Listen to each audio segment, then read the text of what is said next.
মনটা দিলাম তোমার হাতে, যত্ন করে রেখো, হৃদয়ের মাঝে চুট্ট করে আমার ছবি এঁকো।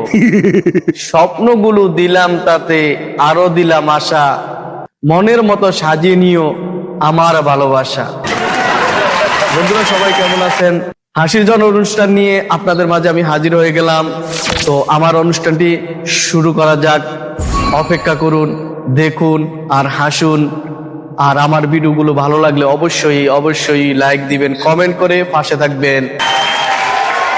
আজকে সকালে ঘুম থেকে উঠে চমকে গেলাম, আমার গলায় মালা পরালো কে? পরে দেখি ওটা লুঙ্গি। এক মা তার ছেলেকে বলল, তোর কাছে মোবাইল ছাড়া ইম্পর্টেন্ট কি আছে? তো ছেলে বলল, আছে তো, মোবাইলে চার্জার।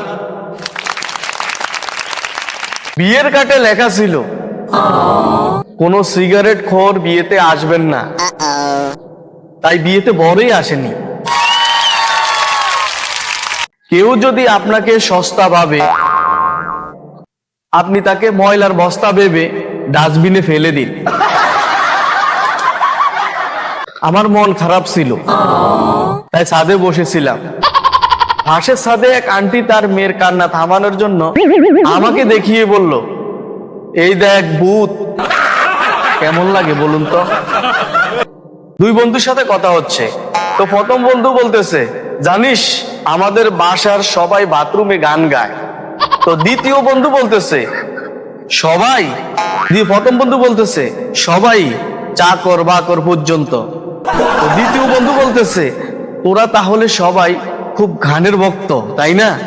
প্রথম বন্ধু বলতেছে, দূর, তা নয়, আসলে আমাদের বাথরুমের সিটকিনিটা নষ্ট, তাই।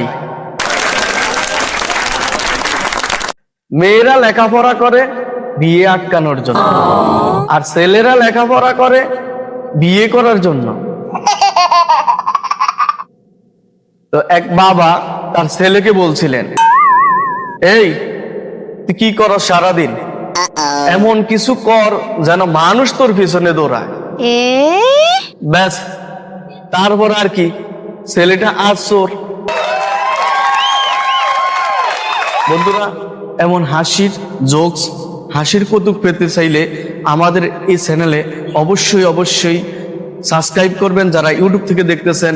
আর যারা ফেসবুক দেখতেছেন অবশ্যই ফলো দিয়ে পাশে থাকবেন। আর ছোট্ট করে একটা কমেন্ট করে আমাকে জানাবেন আপনাদের কাছে ভিডিওগুলো কেমন লাগে, জানাবেন, আমি যেন প্রতিদিন আপনাদের এমন ভিডিও দিতে পারি। ধন্যবাদ সবাইকে। আল্লাহ হাফেজ। আসসালামু আলাইকুম ওয়া রাহমাতুল্লাহি ওয়া বারাকাতুহু।